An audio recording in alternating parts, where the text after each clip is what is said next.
পুজোর আগে শোকের ছায়া অভিনেত্রী সুভদ্রার বাড়িতে, স্বামীকে হারালেন অভিনেত্রী। বিস্তারিত থাকছে প্রতিবেদনে। বন্ধুরা, চ্যানেলে নতুন হলে চ্যানেলটি সাবস্ক্রাইব করে রাখতে পারেন।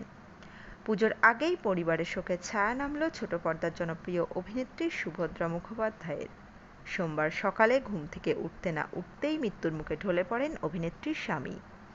তিনি পেশায় একজন ব্যবসায়ী ছিলেন। কি ঘটেছে? অভিনেত্রী সুভদ্রা মুখোপাধ্যায়ের স্বামী ফিরোজ সোমবার 30 সেপ্টেম্বর আচমকায় প্রয়াত হন।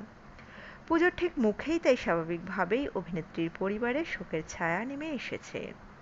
জানা গিয়েছে, রবিবার রাতে অন্যান্য দিনের মতোই খাওয়া দাওয়া করে ঘুমাতে গিয়েছিলেন ফিরোজ। সোমবার সকালে উঠে সকলের সঙ্গে কথাও বলেন।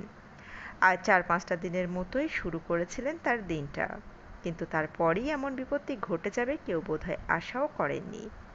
আচমকাই স্ট্রোক হয় তার। সঙ্গে সঙ্গেই মৃত্যুর কোলে ঢলে পড়েন তিনি। স্বামীকে হারিয়ে ভীষণভাবে ভেঙে পড়েছেন অভিনেত্রী। জানা গিয়েছে, তিনি বর্তমানে কথা বলার অবস্থাতে নেই। যারা সুভদ্রাকে চেনেন বা জানেন তারা সকলেই জানেন তিনি ভীষণই হাসি খুশি প্রাণবন্ত মানুষ, খুবই স্পষ্টবাদী একজন মানুষ।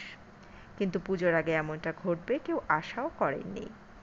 সুভদ্রা এবং ফিরোজের 2 সন্তান। ছেলে বড়, সে বাইরে থাকে, মেয়ে অনেকটাই ছোট। অন্যদিকে ফিরোজ পেশায় ব্যবসায়ী ছিলেন, আমেদাবাদে থাকতেন তিনি। গত শনিবারই তিনি কলকাতায় এসেছিলেন পরিবারের সঙ্গে দেখা করতে। এরপরই এই বিপত্তি ঘটে গেল। টলিপাড়ার অনেকেই এদিন তার সঙ্গে দেখা করতে এসেছিলেন। তো বন্ধুরা, এই আপডেটে ছিল এতটুকুই। দ্রুত ফিরে আসছি নতুন কোনো আপডেট নিয়ে। অজানা গল্প চ্যানেলের সঙ্গে থাকার জন্য সকল দর্শক বন্ধুকে অসংখ্য ধন্যবাদ।